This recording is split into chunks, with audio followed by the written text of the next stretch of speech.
Prosseguimos então com a quarta e última parte deste capítulo 30b. 33.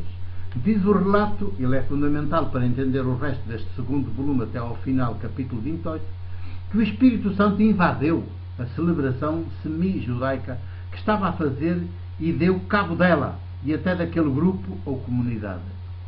A intervenção terá sido obviamente pela voz e vez de algum dos 3 profetas, ou por todos ao mesmo tempo, que naquela ocasião partiram a louça e se levantaram contra a pretensão e o domínio dos doutores e contra a sua tentativa de dominarem a profecia, como ainda hoje sucede nas igrejas paroquiais e nas catedrais, onde até é proibido alguém ter voz e vez, a não ser o presidente clérigo e celibatário à força, intérprete e defensor do ponto de vista do poder de Roma, da Cúria Romana e do seu Papa. 34. Mandou o Espírito Santo, vejam só, que separassem Barnabé e Saulo, por esta ordem, o profeta à frente do doutor, para a missão aos pagãos, a que os tinha destinado, em lugar de todos eles continuarem ali no bem bom do culto do judaizante.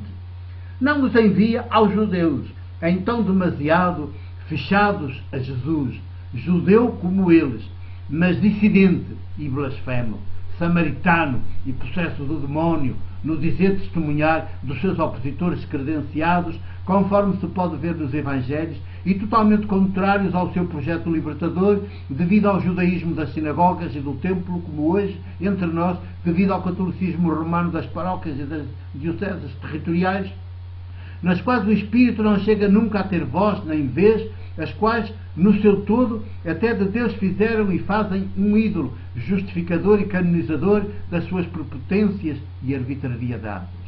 35.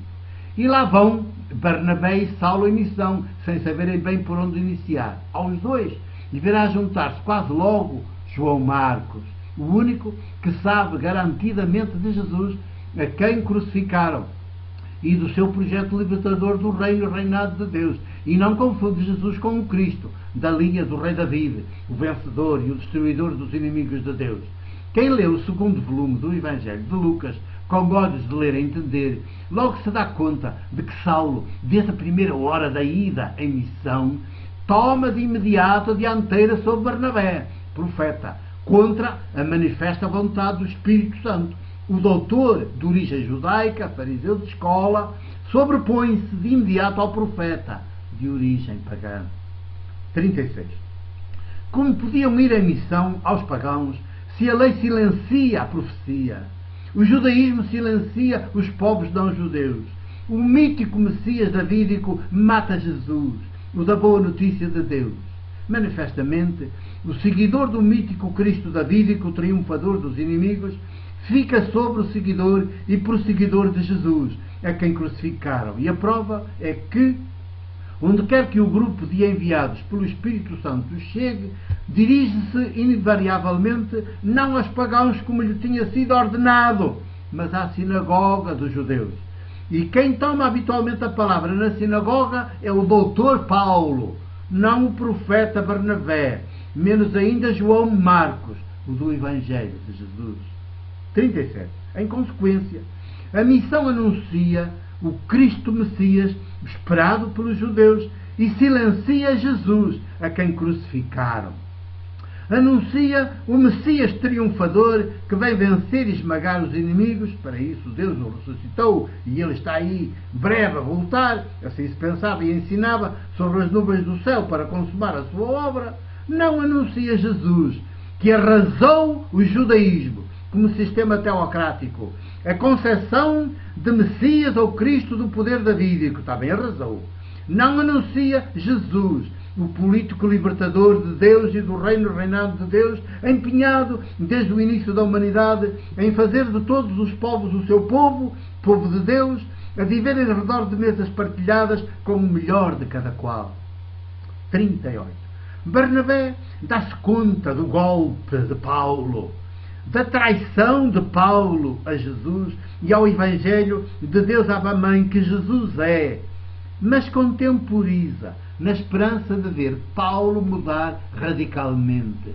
Marcos, por contrário, afasta-se algum tempo depois e definitivamente. Melhor é obrigado a afastar-se, porque Paulo assim o exige. Mais tarde, noutra das viagens à missão, também Barnabé fica de fora, é trocado por outros. Paulo fica rei e senhor, a pregar um Cristo que não tem nada ou quase nada de Jesus, o do Evangelho de Marcos, e que está na origem do cristianismo que hoje impera no Ocidente e um pouco por todo o mundo.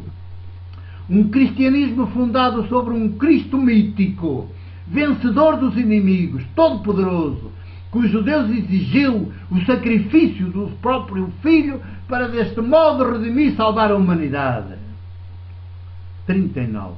Uma monstruosidade teológica à luz da teologia de Jesus. Por isso, o anti-evangelho de Jesus, o de Marcos, cuja morte crucificada ocorreu não por determinação de Deus Abá, Mãe, mas apenas por Jesus se ter oposto a todo tipo de sacrifício, a todo tipo de culto religioso e ter revelado por parábolas e pelas suas práticas políticas e económicas maióticas a favor das populações do país que o Deus do templo de Jerusalém e dos sumos sacerdotes era um ídolo, um explorador dos pobres, um vampiro mentiroso e assassino. 40. Paulo é incansável na sua missão de cidade em cidade, mas o que o faz correr não é a missão que o Espírito Santo pretendia e pretende.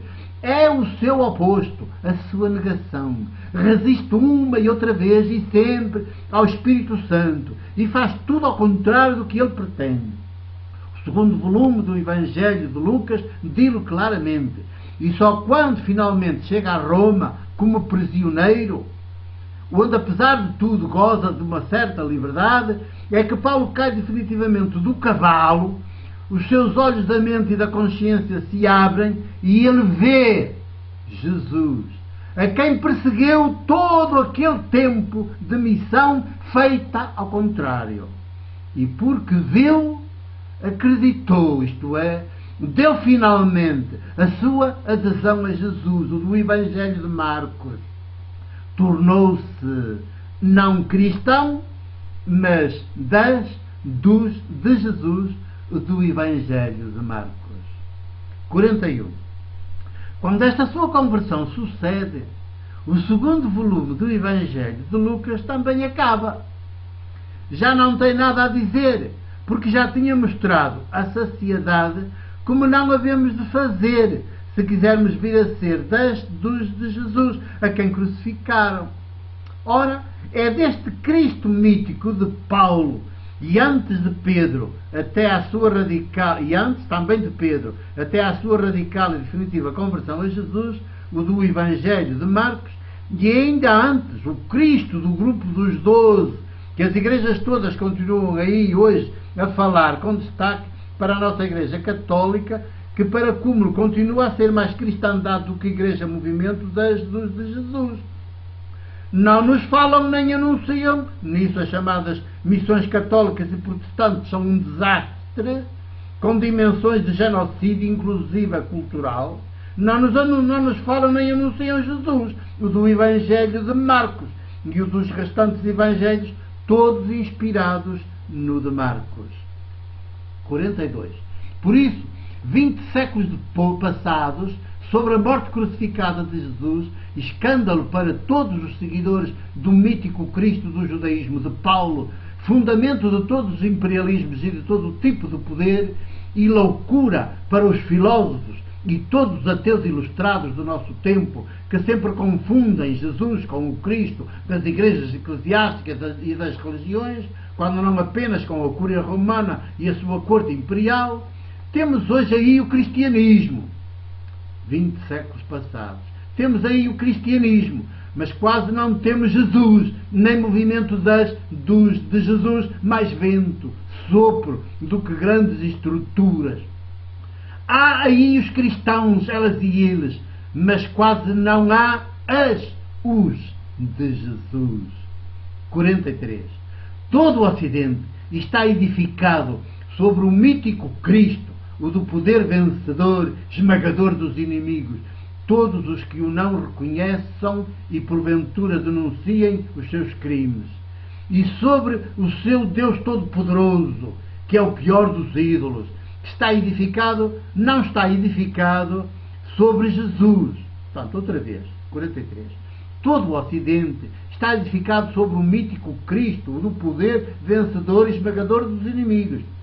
Todos os que o não reconheçam e porventura denunciem os seus crimes. E sobre o seu Deus Todo-Poderoso, que é o pior dos ídolos, não está edificado sobre Jesus, o ser humano por antonomasia, o pão partido e repartido que se dá a comer, o vinho derramado que se dá a beber para a vida do mundo. Com o poder que o Cristo mítico fundamenta e abençoa, está também o ídolo do grande capital ou o grande dinheiro. E está sempre, infalivelmente, o religioso, hoje até servido pelas igrejas, que envergonhadamente ainda se reclamam por vezes de Jesus. 44. Há lugar no nosso mundo para todos estes ídolos. Só não há lugar para os seres humanos, mulheres e homens livres, criadores, cultos, sábios, poetas, profetas, todos em estado de maioridade, bem ao jeito de Jesus. A idolatria é completa e total. É ela que domina, esmaga, tolhe, mata os povos. Esta é a sua hora, a hora do poder da treva. 45. Missão precisa-se a dos de Jesus, não a do mítico Cristo de Paulo, antes de se converter definitivamente a Jesus. Vem, Senhor, o ser humano na sua plenitude, Jesus. Vá de retro, Cristo, o mítico fundamento de todo o poder, sempre mentiroso e assassino. 46. Felizmente, até Paulo acabou por desistir do Cristo davídico e tornou-se dos de Jesus, como antes dele já havia feito Pedro. Mas as igrejas, que falam tanto deles, e este ano, sobretudo de Paulo, ainda não deram este decisivo passo ou Páscoa que eles finalmente deram.